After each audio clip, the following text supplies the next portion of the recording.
Welcome to the HRIS Careers Podcast with your host, Troy Wallace, a podcast for human resources information systems professionals to help you elevate your HRIS career. We always say no one gets into HRIS on purpose, but it sure is interesting to find out how they did.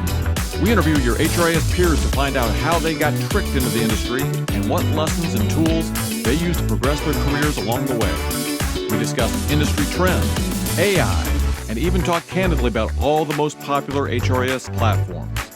Just think of it as the closest bar just outside the entrance of your favorite HR technology conference. Now you get it. Welcome in. Welcome to the HRIS Careers Podcast, broadcasting live from the beautiful studios in Omaha, Nebraska.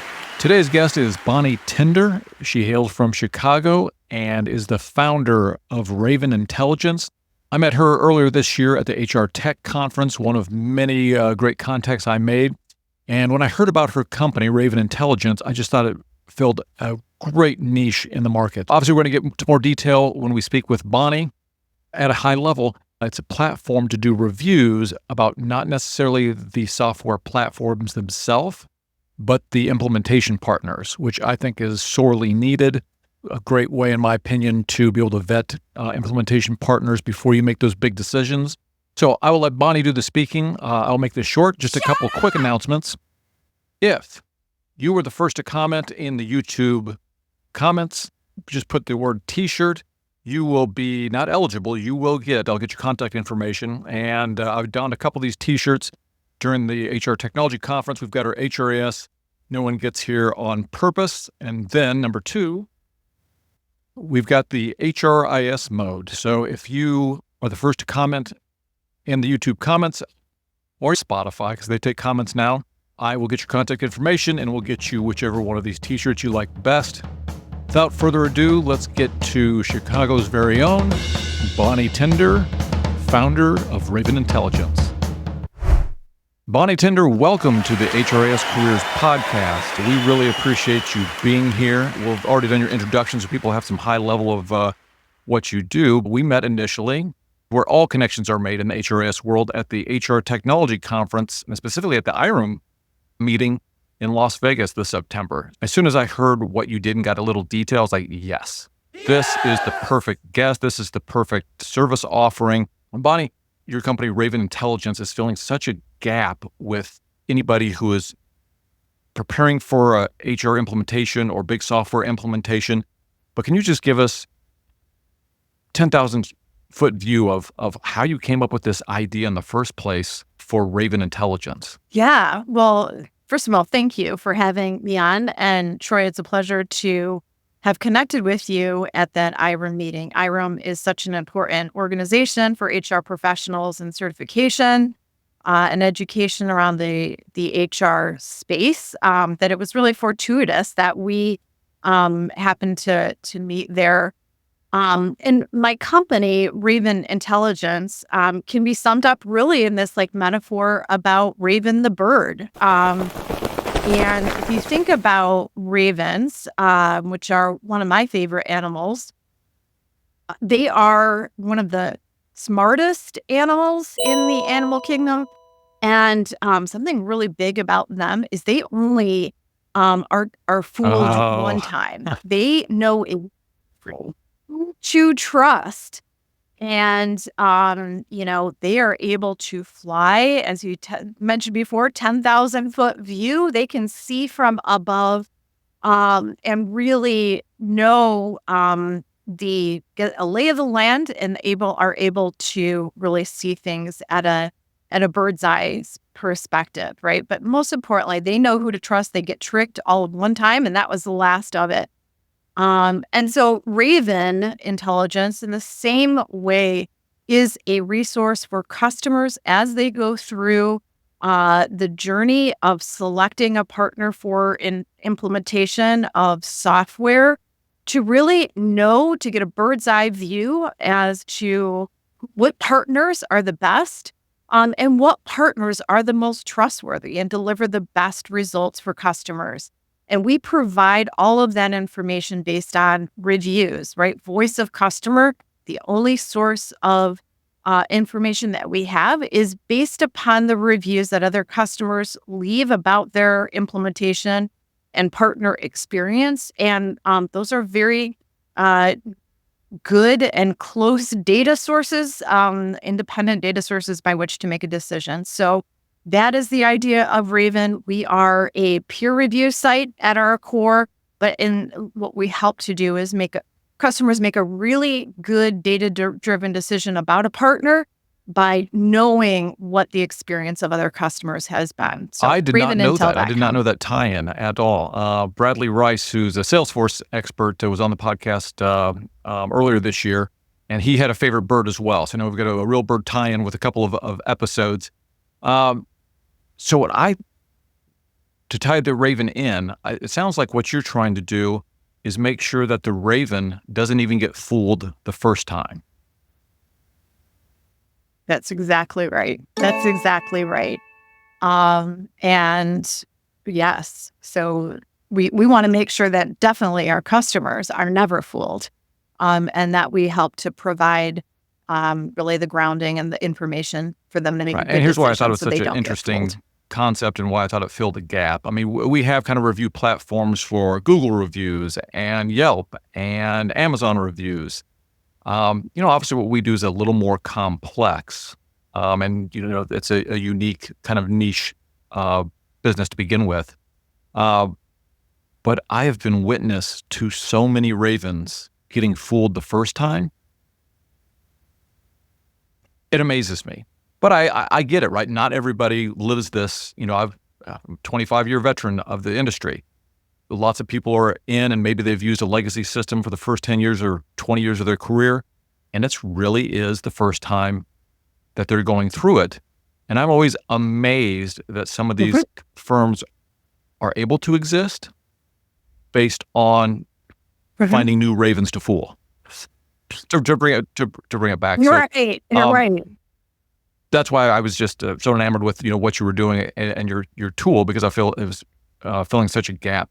So obviously you got into this somehow. Were you in the HR business or software consulting business, or what drew you into this industry in the first place? Yeah. So all of the above. I started my career 25 plus years ago, actually implementing HR systems for one of the major HR software vendors. And through the last 20 or so years, I've spent time in the space, whether it was implementation, sales, marketing, and everybody was looking at reviews about software, but when things really failed, right, and when these implementations made the news headlines, was not about the software functionality, but the implementation of that software. I mean, anybody who's gone through an implementation knows how difficult and painful they were. And meanwhile, you have all these review sites and research all about software, but nobody was looking at the implementation process or the partners who were primarily responsible for leading the implementations. So, one of the ERP vendors gets blamed and, multi-million-dollar lawsuit. Well, it's a footnote. Who was the partner that was leading the implementation? They didn't even really get brought in. So I really wanted to create some transparency in the industry about what the effort of implementation looks like and help customers really prepare themselves for that effort through the right type of planning, the right selection of a partner, as well as seeing like the lessons learned from other customers and being able to track all this stuff in a really really consistent way. And, in our personal lives, you mentioned Google reviews or Amazon reviews, TripAdvisor and Yelp. We use those all the time at home when we're choosing a restaurant or looking for a hotel. We look at reviews all the time. And yet, customers are making these multi-million-dollar decisions that involve, years of their career life and a lot of times their career reputation on the line, and yet they have nothing to go back and read in any consistent or public way about these partners that they're choosing. So all of this to say that really laid the foundation, this idea of the technology and peer reviews becoming a thing, as well as knowing the pain points in the industry. Those two things really were why I wanted to start this site 7 years ago. And I think why it really filled this gap in the industry that customers, providing customers a way to really have the best possible, create their own odds for success, and to give customers a voice as well. Should they have not had a good implementation, or should they have a great implementation? Give them the ability to share that great knowledge with the rest of the crowd. So that is a sort of a description of what led me to start the company, and I think where we're really helping to solve some pain points in our industry that, by the way, continue to come up. It's not like we've cracked the code yet on painful implementation, but I think we've really helped improve the odds for customers to have success. So many questions, but I've got two that are top of my mind. I think the first one's going to lead to the second one. So as I understand, you've got maybe over 3,000 people that have come on the platform, or maybe it's more at this point, that have come in to give their opinion. I know you don't read them all, or maybe you do, or maybe high level do. Are you able to pick up on any I do. kind of higher level themes or patterns for either success or for failure of implementations?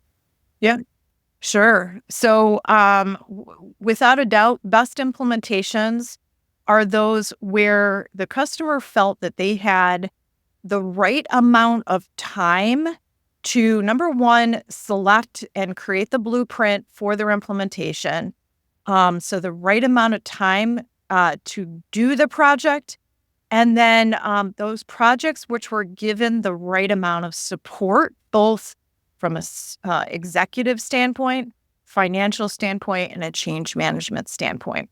So when I say support, that means that project was given, the right executive sponsorship internally and the right budget to do the project right. So that means enough time and investment put toward an effort like change management, as well as enough time and investment put in the partner selection process and making sure it was the right one, not just going along with the partner that the sales rep walked in the door and saying, we'll trust the software vendor to choose it for us.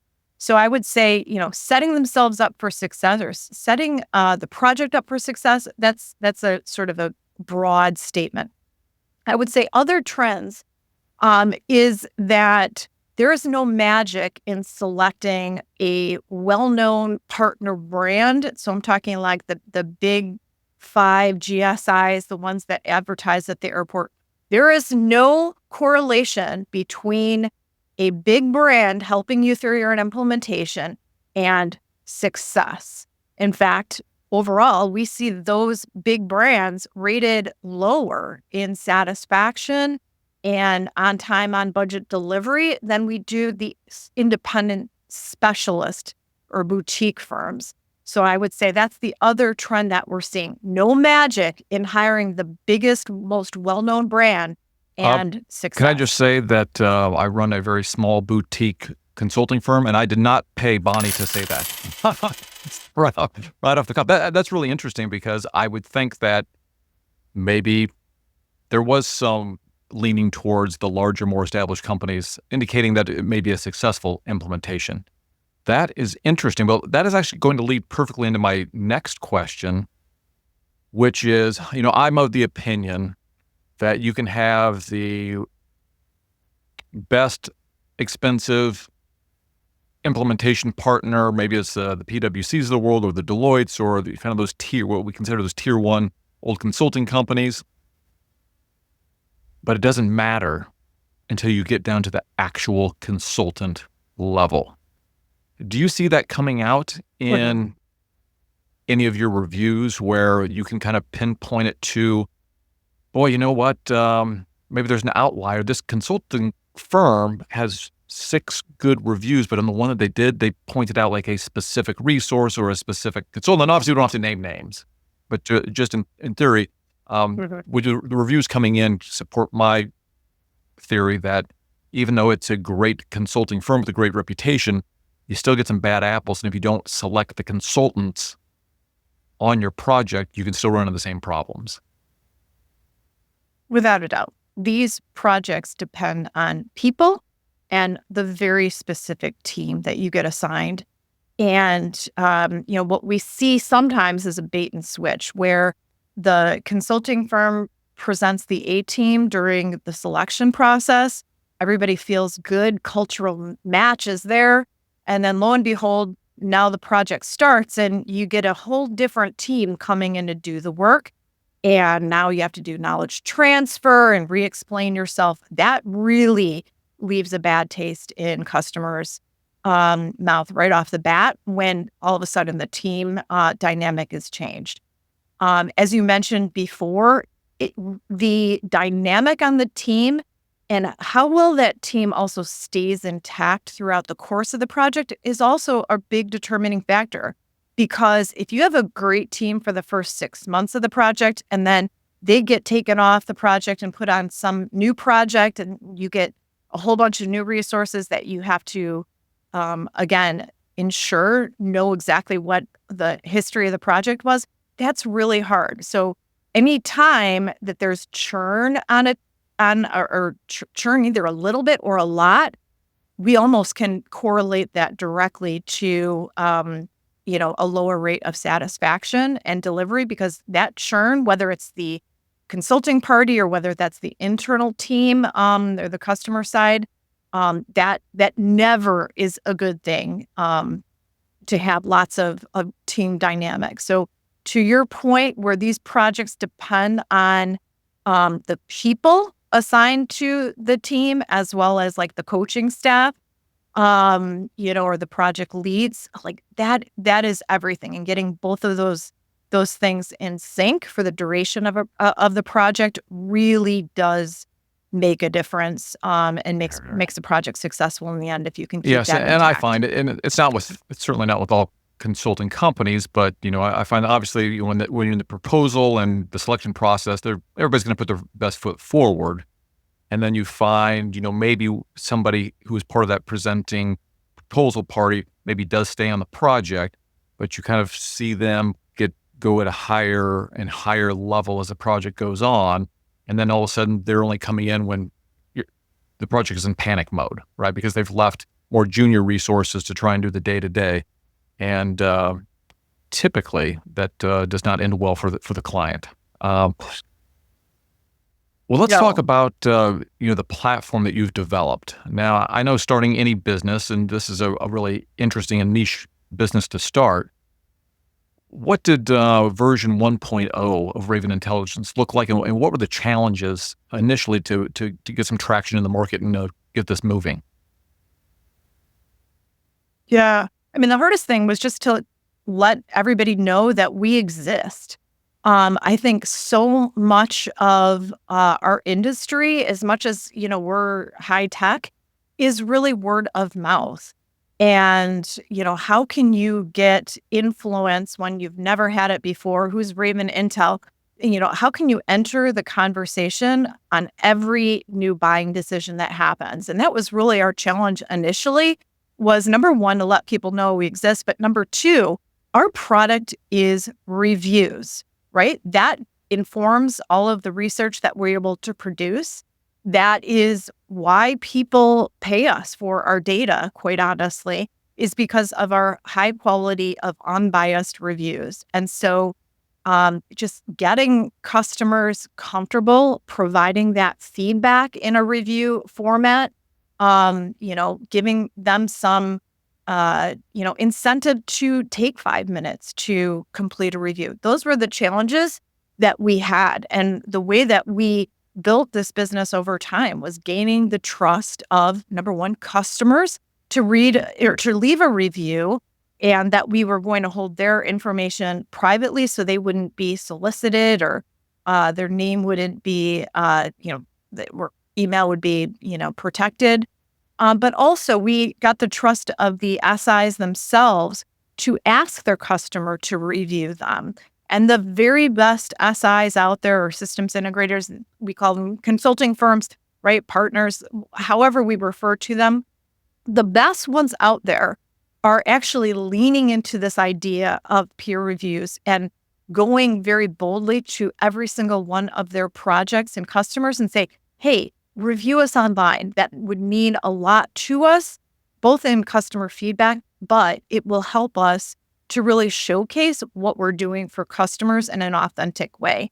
So I would say, we got to the point probably 3 or 4 years in where all of a sudden that flywheel started going and SIs saw the benefit of getting reviews. Customers all of a sudden started, being able to use our information as well and make really sound decisions. And it was like that flywheel and that turning that really sort of gave us the ability to be off to the races. I think this works itself out because if there's a company out there and they just simply don't have any clients that are willing to give them reviews or give them good reviews, right? It naturally weeds out people, and maybe they're not coming to your platform. So maybe this is just my opinion. Bonnie didn't ask me to say this, but to me, that's like phase one of filtering, right? If they're not on your platform, maybe that's, I'll call it a yellow flag, maybe not a red flag, but a yellow flag. Obviously there's some people maybe that I didn't know about your platform until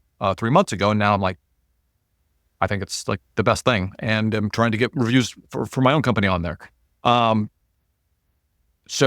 But how do you work around, or is there a way to work around SIs, system integrators, cherry picking just the best customers and experiences to come put a review in? Yeah. Well, as much as we can say that, hey, a few negative reviews does not spoil the bunch. It shows that you are human and that you're doing a legitimate amount of business. Because every single one of the partners, I don't care how good, has had a project that was less than a 5-star. So with that said, nobody wants to be the firm that has the, 1 or 2-star review that gets left. And yet those still are legitimate and they are good feedback, nor are they always the fault of the SI or the software vendor. Sometimes it's really, the onus is on the customer for not being a great customer or, their own issues. So all of this to say, we do have out on our site plenty of those type of reviews out there. And the way that we ensure that we have a candid look at the industry as opposed to these cherry-picked reviews is that Raven is doing our own campaigns as well.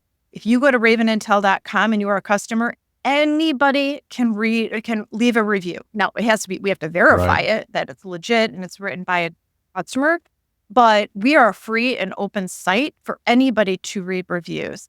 So every time that we see a project go live on LinkedIn, we're reaching out to that HR department to say, so we're trying to, make sure that all of our bases are covered. If something is public or we hear about it on, an analyst call where XYZ are brand new customers to this, our software, if I'm a software vendor and I'm doing a public analyst or investor call, we're listening for those customer names, and then we're going to those customers directly as well to ask them to do reviews.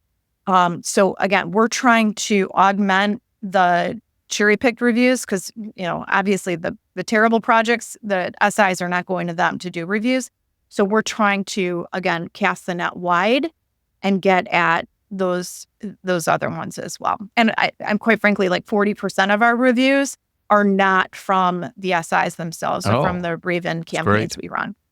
So I've got so many questions, but we want to have some fun too. So I'm going to launch into what we call the lightning round. So usually fun, non-controversial questions. If you don't like one, you can say pass. I always put some fake time onto the fake clock. I'm going to ask the questions rapidly, but your answers do not have to be rapid. So, all right. Time on the clock. Here we go. Number one. We know you're from Chicago. What's your favorite part about living in the Chicago area? The pizza. Excellent question. Excellent answer. It's definitely not the sports teams here or the weather. But it's the fact that I grew up here in the pizza. I just typed this question in. I didn't know if I was going to ask it, but you brought up sports. So Cubs or White Sox or neither? Cubs. All right. Does that mean you're from the north side?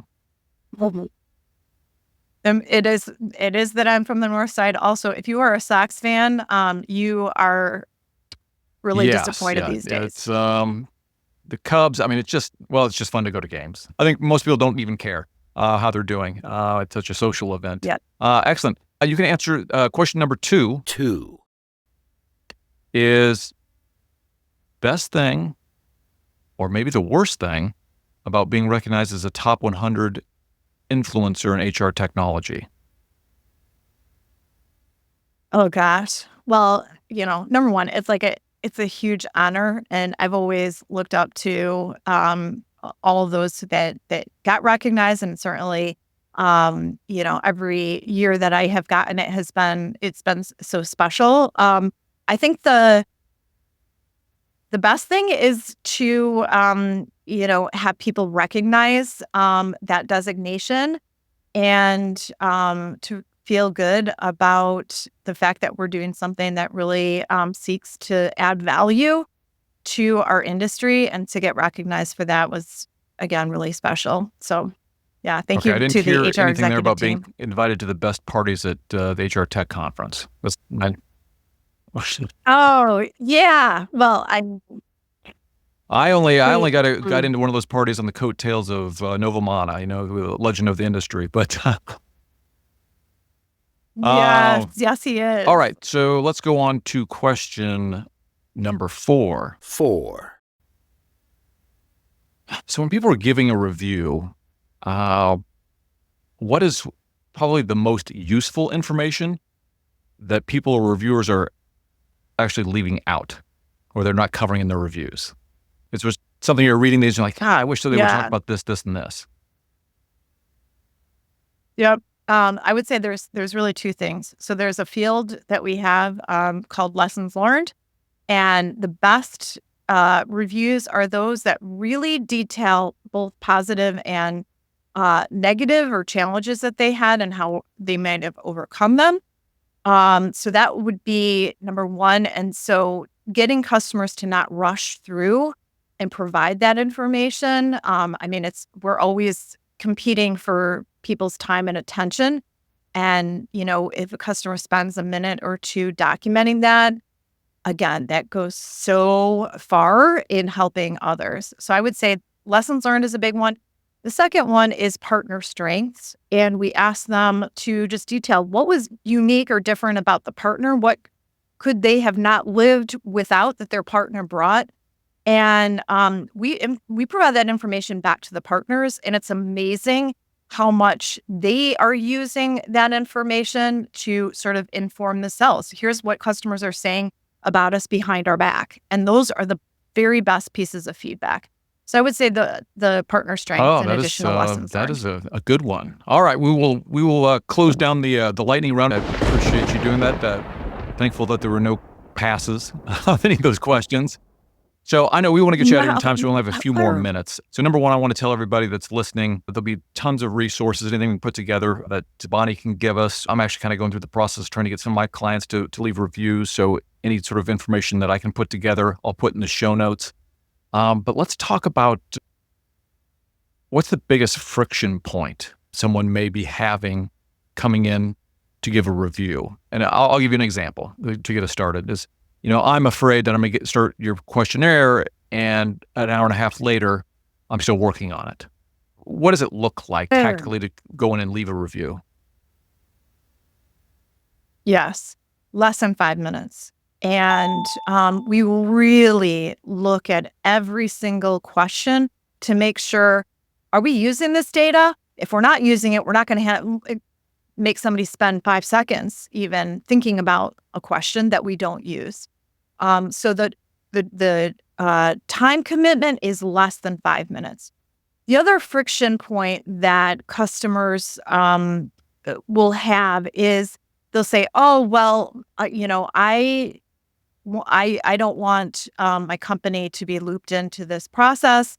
I might have negative feedback, so I'm afraid to leave it." That also should not be an issue. We hold every single piece of piece of personal information, whether that's a person's email address or their company, in strict confidence. And so nobody would ever go back to the customer or be able to pinpoint to say, "Oh, well, XYZ company said this." We never post the identifying information out publicly anywhere about a company. Now, a customer can specify, "I'm okay to have my name and company used, internally," but even in those cases, we would never publicize those at all. So the only identifiable information a customer would leave would be the vertical that was that their company is in, and then the number of employees. But other than that, unless they put their name in the comments or something like that, we don't do anything to link people's name and company with the reviews. I want to finish up because we do want to get you out of here, hopefully the next 5 minutes, but we'll close with two things. So number one, let's talk about the website, ravenintel.com. Ravenintel.com. And I have been through the process of leaving a review, and she is right. I was very pleasantly surprised. It really is a pretty short process. I remember when I went through it, I was like, oh, these are really thoughtful questions. Just like you said, you've curated and made sure that if it's not going to be useful, you're not asking it. Because there's definitely not much fluff, as I recall, in those questionnaires. All right, so website, ravenintel.com. Now, I saw that you either have a YouTube channel or a podcast or somewhere where you're publishing. Yeah. So we have a blog, and we interview all of our subscribing consulting firms, right? So we do beyond the review, we call it.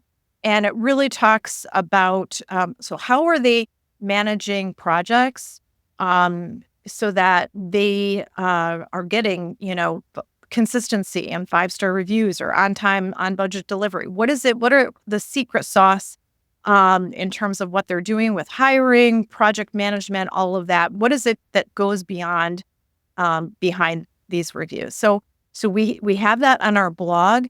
So we do thought leadership. We do in-depth interviews there. Once a month, I'm doing a podcast on a topic about partners or about implementations. So you can find that out on ravenintel.com under research. Oh, that's great. I want to ask you, and I know you're not going to answer it. I'm just like, who's the best, right? Who's the best implementation partner? I know there's so much information out there, and that's what my final question is. And I know we could probably go on for 20, 30 minutes, but as a practitioner, someone in a HRIS director or VP level, and they're starting the process, what does it look like to engage with your data? Do we go in and we get a pile of 50 reviews to go through? Is there some way that you put in your criteria and that pops back what your system thinks are the most relevant reviews? What does that look like for an end user coming in to evaluate SIs or implementation partners for a project? Yeah. Well, you said it kind of humorously about who's the best partner. And the answer to that is it's the partner that fits best with your project. We have partners that, win our top award every year. But those partners, we feel really great about them, the work that they've done, but that doesn't automatically qualify them for your project. What we seek to do on our site is really help a customer find the best fit for them and the scope of the project that they have, their location, and the way that they like to work in their culture internally. And so when somebody comes to our site, the first major, way to sort of skinny down the options is looking at, by software, who are the potentials there? And then within the software that you're looking to implement, who has specialty in, let's say, analytics or talent management or learning or payroll. So there's a lot of categories that you can sort of skinny down. And just because somebody is really well qualified in talent management, if you're looking at a global payroll implementation, that's not the right person either, or the right firm. So, we start by saying, okay, what's the major software that you're looking at? And if you're looking at multiple, you can look at multiple types of partners. But then also, what is the scope of your project? What's the demographics? Is this a global project? Is it local? What are the specialties that you want your consulting firm to have? And then that will sort of skinny down your choices, and then you can go from there. The other way that people use our site is that the software salesperson recommends a couple partners that they generally look at or generally work with. And you can go out and say, look up a partner by name and read the reviews and sort of fact check what you're hearing from your salesperson. I'll say the other way that customers come into our site is that they've already engaged with a third-party partner, right? And they're looking to validate what they're hearing from that partner. I would tell you the red flags that you always should see. If you're engaging with a partner who says, we're so great and we do so many implementations of X software, and yet they have 0 reviews, that's a problem. So you want to make sure, trust but verify is what we always say. So you can look partners up by name as well. And so all of this to say there's a lot of ways you could use our site. It is user-friendly so that, you're able to, look at it as easily as you would a Yelp style search. And that's really where to start. From there, should you have questions, we make it really easy to engage with us one-on-one, and we can help I love it. individually as well. Bonnie, so thankful that you came on the podcast. Any last comments or where's the best place to reach you if people want more information? Absolutely. ravenandtell.com is the best way. Certainly, Bonnie at ravenandtell.com if you want to send me an email directly. Would love to answer any questions that you have. Yes. And like I said, Bonnie and I had the opportunity to talk a couple of weeks ago, and we kind of went real deep on a couple of things. So maybe we'll do a round 2 down the road. But again, really appreciate you taking the time. And for the HRIS Careers community, we'll see you next time. Sounds great. Thanks for having me. Here we go.